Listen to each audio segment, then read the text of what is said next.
I met Paul and said, do you want to join my band, you know? And then George joined. And then Ringo joined. We were just a band who made it very, very big, that's all. Hello there, my name's Scott, and welcome to Dig a Podcast, a show in which I give you an in-depth story behind the songs sung by the best band there is, was, and ever will be, the Beatles. In this season, Season 2, we work our way through the album Meet the Beatles, or our UK listeners know it as With the Beatles. Meet the Beatles is the second Beatles album released in the United States.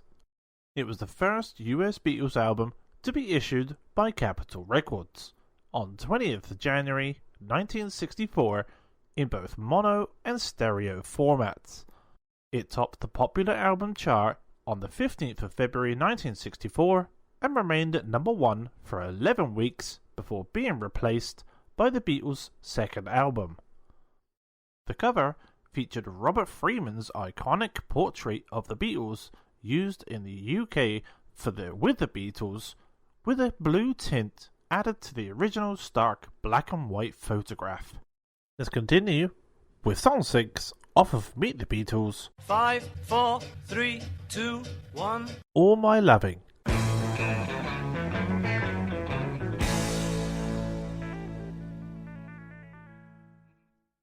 Nobody ever made it in America, and we were dying to be the first.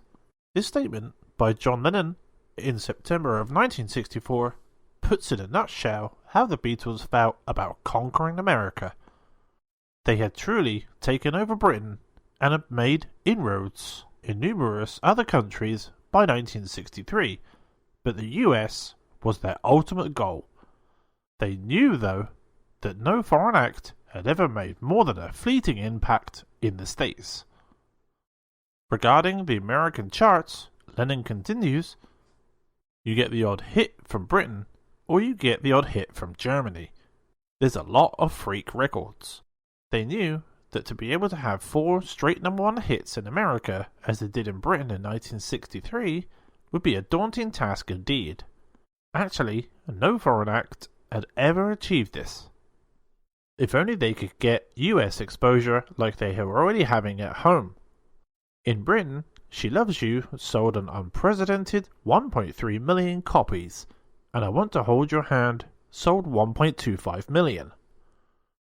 BBC radio programs, as well as national television broadcasts, brought the Beatles' faces and music into the homes of millions.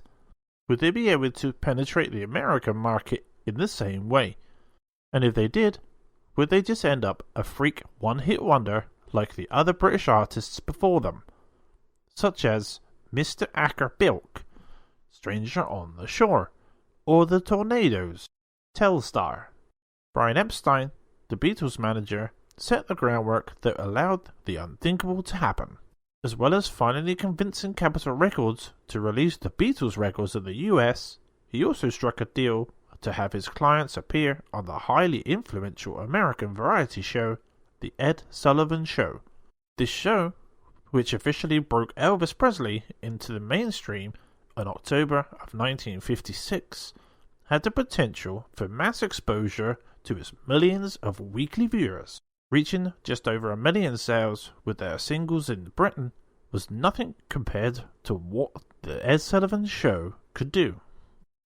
As history testifies, on February 9th, 1964, an estimated 73 million viewers watched this much-hyped young Liverpool group perform 5 songs live from CBS Studio 50 in New York City.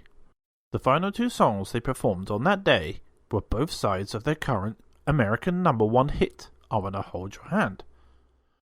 But they needed to decide on a song to put in the start-off position that would make the best first impression. This was a make-or-break decision, because the 73 million curiosity seekers could very well have chosen to turn the channel if they weren't impressed.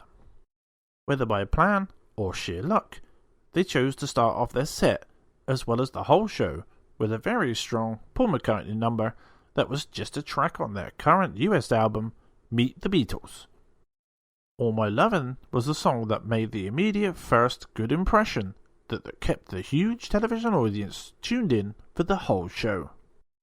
And, as George Harrison stated, while the show was on, there were no reported crimes, or very few. When the Beatles were on Ed Sullivan, even the criminals had a rest for 10 minutes. Songwriting history.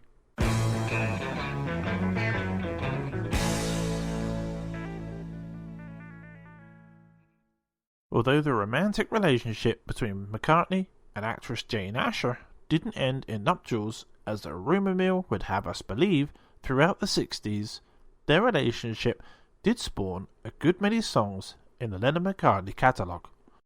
The first of such songs was All My Loving, which was written within a month after they had met. BBC magazine Radio Times sent 17-year-old Jane Asher as their best-known teenage girl to the Beatles' April 18, 1963 performance at the London's Royal Albert Hall, which was being recorded for BBC Radio. Jane was very popular in Britain at the time due to her appearance in many plays, films and television appearances, such as being a regular of the pop music TV show Jukebox Jury. She met the group through an interview backstage after the performance, then ended up with them at the Royal Court Hotel in Chelsea afterwards. All four Beatles tried to impress this young actress, who they recognised from Jukebox Jury, but she ended up with Paul in the end. The song was written in a very unconventional way for McCartney, being that it was actually written as a poem first and put to music later. It was the first song I'd ever written with the words first. Said McCartney, I never wrote the words first. It was always some kind of accompaniment.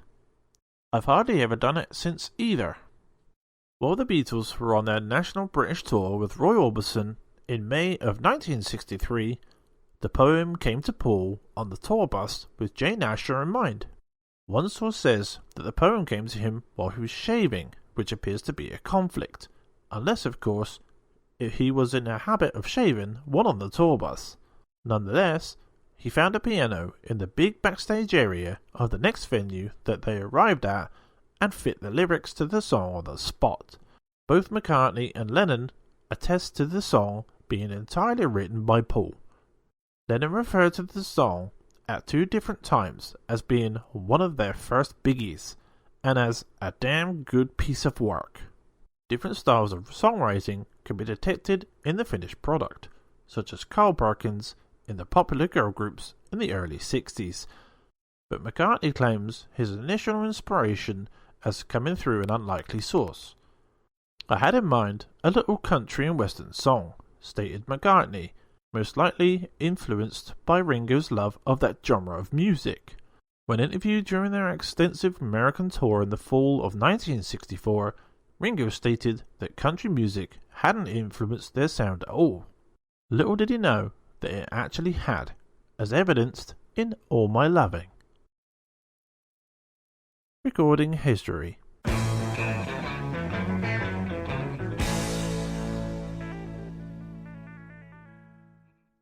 The second recording session for their second British album with the Beatles took place on July 30th, 1963.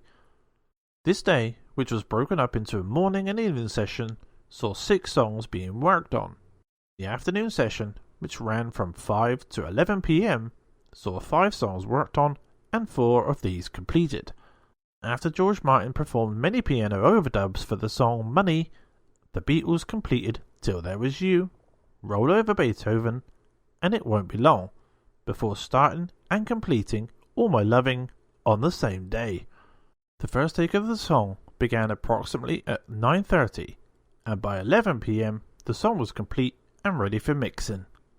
Takes 1 through 11 were needed to create a full band run-through of the song, which included McCartney's vocals as well as all the group on their usual instruments. This actually comprised 10 takes, since there were no take 5. Take 11 was considered the best. Then takes 12 through 14 were used for overdubbing Paul's double-tracked vocals, as well as his own harmony vocals on the third verse, with take 14 overdubbed onto the complete take 11. This is the complete version of this classic track as we know it. The mono mix of this song was done August 21st, 1963, along with the rest of the tracks that have been completed so far for the album. George Martin, along with engineers Norman Smith and Jeff Emmerich, were the only ones present on this day. The same three EMI staff members created the stereo mix of the song on October 29th, 1963, along with the mysterious engineer with the initials BT. Because stereo phonographs were rare in the 60s, creating mono mixes was the priority. Stereo mixes were usually made very quickly and at the last minute. This being the case, the stereo mix of All My Lovin' was made inadvertently leaving in an introductory hi-hat count-in into the song. Most countries knew to omit this introduction when preparing their album, but in a few cases, such as the Dutch version of their second album, they left it in. This makes for a very rare and highly sought after album, as well as a suitable inclusion to many bootleg albums. To be complete, we must also mention the Beatles' appearance at the Hollywood Bowl in Los Angeles, California on August 23rd, 1964. This show, including All My Lovin', was recorded for an intended live album to be released in late 1964 by Capitol in the US.